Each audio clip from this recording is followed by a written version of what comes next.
సిద్దిపేట జిల్లా గజ్వేల్ ప్రజ్ఞాపూర్ మున్సిపాలిటీ పరిధిలోని పద్మశాలి సహకార సంఘం ఎన్నికలకు అధ్యక్ష పదవికి నామినేషన్ వేసిన బొల్లిబొత్తుల దేవదాస్ గారు పద్మశాలి సంఘం ఎన్నికల్లో అధ్యక్ష పదవికి పోటీ చేస్తున్నారు. ఈ సందర్భంగా ఆయన మాట్లాడుతూ గజ్వేల్ ప్రజ్ఞాపూర్ మున్సిపాలిటీ పరిధిలోని పద్మశాలి సోదరులందరికీ ముందుగా శుభాకాంక్షలు తెలుపుతూ నేను బొల్లిబొత్తుల దేవదాస్ గతంలో మా నాన్నగారు గజ్వేల్ మున్సిపల్ చైర్మన్ గా సేవలందించడం జరిగిందని, అప్పటి కాలంలో గజ్వేల్ పట్టణానికి సంబంధించి వాటర్ ట్యాంక్ కోసం 1 ఎకరం జాగాను మా నాన్నగారు ఇవ్వడం జరిగిందని, అలాగే గజ్వేల్ పట్టణంలో SBI బ్యాంకు కోసం మేము బిల్డింగ్ నిర్మించి ఇవ్వడం జరిగిందని, ఆ కాలంలో తర్వాత జాలిగామలో నడుస్తున్న అంగడి ఇప్పుడు గజ్వేల్లో ప్రతి బుధవారం నడుస్తుందని, ఆ మార్కెట్ ను కూడా మా నాన్నగారి హయాంలో గజ్వేల్లో తీసుకురావడం జరిగిందని, అప్పటి నుండే మా కుటుంబం రాజకీయాలకు అతీతంగా గజ్వేల్ అభివృద్ధికి సహకరించబడిందని, ఇప్పుడు నేను ప్రభుత్వ టీచర్గా సేవలు అందించి ప్రస్తుతం విశ్రాంత ఉపాధ్యాయునిగా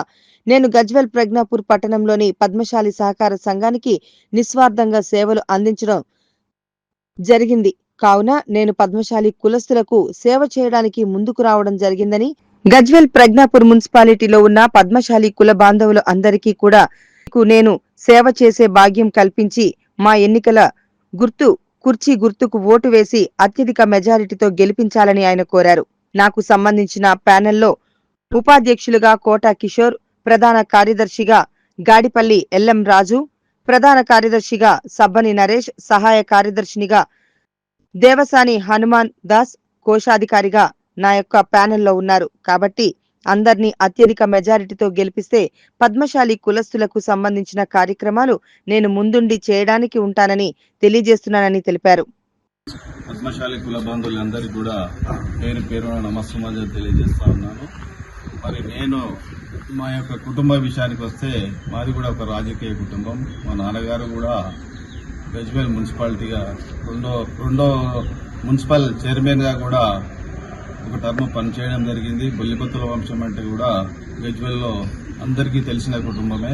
మరి మా యొక్క ఆస్తిపాస్తుల్లో కూడా నాన్నగారు 71లో మరి మాకున్నటువంటి 6.5 ఎకరాల గుడ్డంలో 350 సర్వే నంబర్లో మరి ఆ కాలంలో మరి వాటర్ ట్యాంక్ శాంక్షన్ అయింది గజ్వేల్కి RWS కింద. మరి ఆ రోజుల్లో మరి ఎకరం జాగా కావాలంటే ప్రభుత్వం ఎవరు ఇచ్చేవాళ్ళు లేరు ఆ కాలం. అప్పుడు మేము మా నాన్నగారు ఎకరం జాగా కూడా మున్సిపాలిటీకి ఇవ్వడం జరిగింది వాటర్ సప్లై స్కీమ్ కింద. మిగతా 5.5 ఎకరాలు మన గంజి ఏర్పాటు కొరకు మేము ప్లాన్ చేసి ప్లాట్లు అమ్మడం జరిగింది. అది ఇప్పటికీ అది మార్కెట్ యార్డ్ క్యాన్సిల్ అయింది. దాన్ని మళ్ళీ తిరిగి ప్లాట్లు చేసి అమ్మడం జరిగింది. అది 350 సర్వే నంబర్. తర్వాత మళ్ళీ 72లో మరి గజ్వేల్కి SBH బ్రాంచ్ శాంక్షన్ అయింది. ఆ కాలంలో కూడా బంగ్లాలు లేవు, కిరాయి కావాలి వాళ్ళకు. డిపార్ట్మెంట్కు కిరాయి కావాలంటే కిరాయి ఇచ్చేవాళ్ళు లేరు గజ్వేల్లో. ఆ కాలంలో మాది లాస్ట్ బిల్డింగ్. మరి మేమన్నాం, మా నాన్నగారు ఏమన్నారంటే మేము పైన ఉంటాము కింద ఇస్తాం మీకు కిరాయి అంటే వాళ్ళు ఒప్పుకోలేదు. SBH డిపార్ట్మెంట్ వాళ్ళు అంతా మొత్తం బిల్డింగ్ అంతా కూడా మాకే ఇవ్వాలి, అట్లా ఉండకూడదు అంటే ఆ బిల్డింగ్ మొత్తం కిరాయికి ఇచ్చేసి మేము నందాలాబాలే అనే పద్మశాలి ఇంట్లో కిరాయి ఉండడం కూడా జరిగింది. ఆ కాలం యువకులకు అని గజ్వేల్కి వచ్చినటువంటి నూతన కుటుంబాలకు తెలియదు విషయాలు. మరి మా కుటుంబం ఈరోజు అన్ని విధాలుగా గజ్వేల్ ప్రాంతానికి పద్మశాలికే కాకుండా గజ్వేల్ ప్రాంత ప్రజలకు కూడా ఎన్నో సేవలు అందించినటువంటి కుటుంబం మాది. ఇక నా విషయానికి వస్తే నేను ఒక ఉపాధ్యాయుని. నేను 1985లో ఉపాధ్యాయునిగా నియామకం జరిగింది. తర్వాత 2016లో నేను రిటైర్డ్ కావడం జరిగింది. అప్పుడు రిటైర్డ్ అయిన తర్వాత కూడా మా రాజు గారు కానీ గోరే భాస్కర్ చైర్మన్ గారు కానీ మరి అన్నగారు మీరు రిటైర్డ్ అయ్యారు, మరి యొక్క చేనేత సహకార సంఘం కొంచెం మీరు చూసుకోండి, అకౌంట్స్ కానీ మంచి చూడంటే నేను అప్పటి నుంచి కూడా 5-6 సంవత్సరాలు మరి చేనేత సహకార సంఘంలో కూడా క్యాషియర్గా పనిచేయడం జరిగింది.